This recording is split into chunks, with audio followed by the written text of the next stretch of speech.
ईशा के अपमान और उसके खिलाफ रची गई साजिश ने सूरज के दिल में ऐसा तूफान खड़ा कर दिया था जिसे अब शांत करना आसान नहीं था।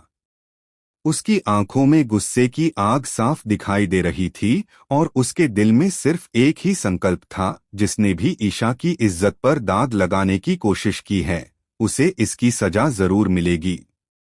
बिना समय गवाए सूरज सीधे अनिल के घर पहुंच जाता है। जैसे ही दरवाजा खुलता है, सूरज अपना आपा खो देता है और अनिल का कॉलर पकड़कर उसे बाहर खींच लाता है। उसकी पकड़ इतनी मजबूत होती है कि अनिल खुद को छुड़ा भी नहीं पाता।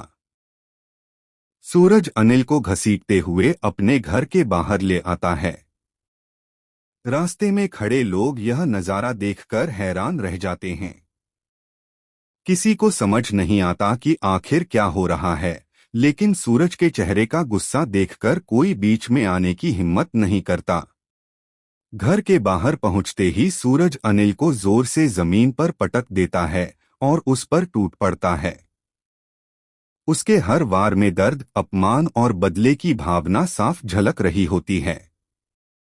वह बार बार अनिल से पूछता है, सच बता, किसके कहने पर तूने ईशा को बदनाम किया? कौन है इस साजिश के पीछे? लेकिन अनिल चालाकी से चुप रहता है।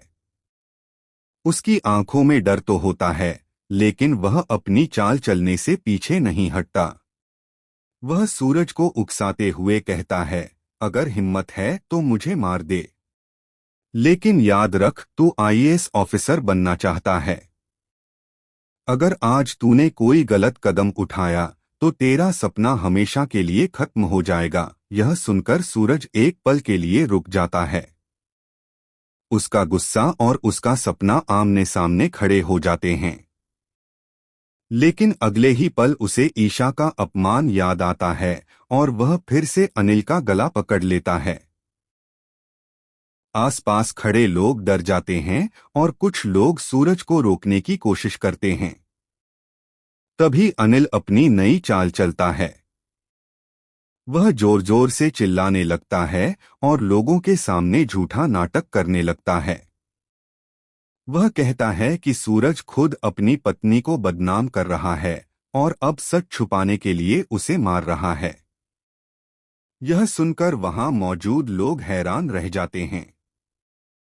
कुछ लोग अनिल की बातों में आ जाते हैं, जबकि कुछ लोग अब भी चुप रहते हैं। तभी अचानक अनिल की जेब से पैसों की एक गड्डी नीचे गिर जाती है।